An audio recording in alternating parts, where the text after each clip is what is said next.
semua. Saya gabung di Kompasiana tuh dari tahun 2008. Pertama kali Kompasiana didirikan dulu sama Kang Pepi. Udah senior banget ya? Udah ini sepuh juga lah, termasuk ini sepuhnya Kompasiana. Iya.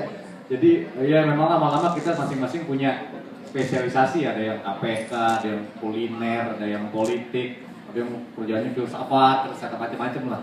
Ya saya pertama juga ngeblog macam-macam, tapi lama-lama terus ya karena saya kebetulan ekonom dan traveler, jadi ya antara dua itulah kalau masalah ekonomi, masalah jalan-jalan, makan-makan, traveling gitu, kira-kira gitu ya, seneng aja.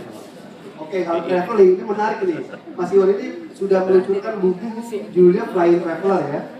Flying Traveler, bagaimana dia memanfaatkan levitasi untuk nge-branding dirinya. Nah, gimana nih ceritanya sekarang Mas Iwan sudah 45.000 ya followernya di Instagram.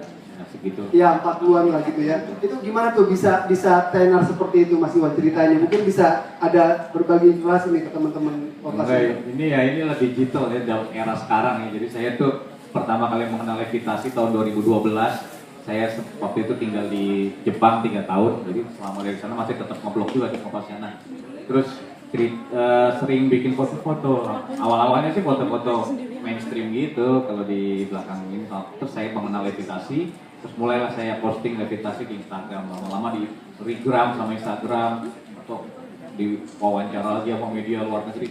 Itu yang saya nggak tahu, global gitu ya, tiba-tiba global jadi mendunia. Jadi saya sekarang kalau setiap tahun selalu dikirimin nama Instagram tuh, dikasih kalender, kasih apa, jadi termasuk warga netizennya Instagram lah, kira-kira seperti itu.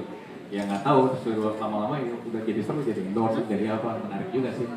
Jadi awalnya memang dilirik dulu ya sama Instagram. Iya, ada keunikan karena memang di Instagram itu saya lebih banyak tapi bukan sekedar foto levitasi. Kalau levitasi itu kan setiap orang banyak ya bikin levitasi di dapur, di bengkel, di ini. Tapi ini levitasi di tempat kita traveling, sehingga menggabungkan antara levitasi dengan traveling kita kemana-mana itu yang katanya unik gitu. Nah, bicara traveling nih, Mas Jun kan bukan pernah sih, udah ke banyak tempat. Lalu kemarin terakhir di Tokyo berapa lama tuh Mas? 3 tahun. 3 tahun tugas di sana sebagai diaspora. Nah, saya mau tanya terkait dengan tema kita sekarang.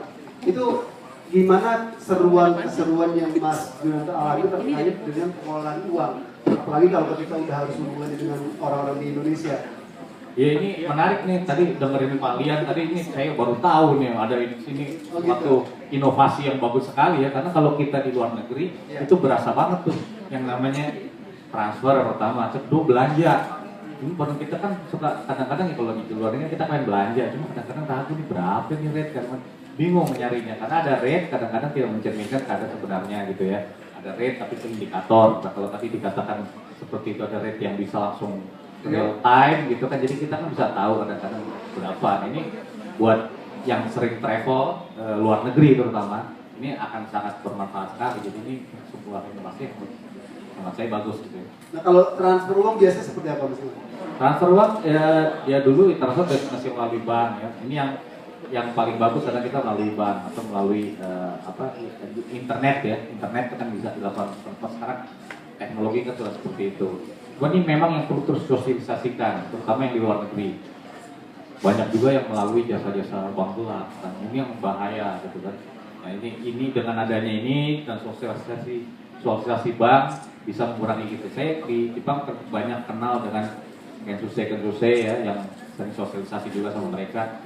Hati-hati kalau ngirim uang gitu. Pertama selain ini juga keamanan kan, kalau sudah dijelaskan cara mudah kirim uang ada bank yang resmi gitu kan jelas. Biasanya lewat Pak Haji di kampung lewat tetangganya gitu kan, dikumpulin gitu. Jadi ini 5 orang, 10 orang yang dikumpulin sini, saya transfer ke sana, telepon mbaknya di sana udah ada, ya duitnya hilang aja. Di Tokyo ada kayak gitu kan? Masih ada. Nah ini dengan begini-gini nih bagus sekali, akan membantu literasi keuangan ya.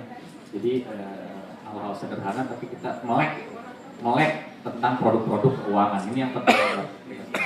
Sebenarnya kalau nanti sebentar lagi teman kita juga belum pernah sih yang di Lenteng Agung, toko Lenteng Agung lagi sih di Los Angeles.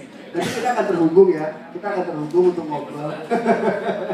Tapi mungkin ke Pak Lia ini saya pengen tanya. Tadi kan Mas Iwan bilang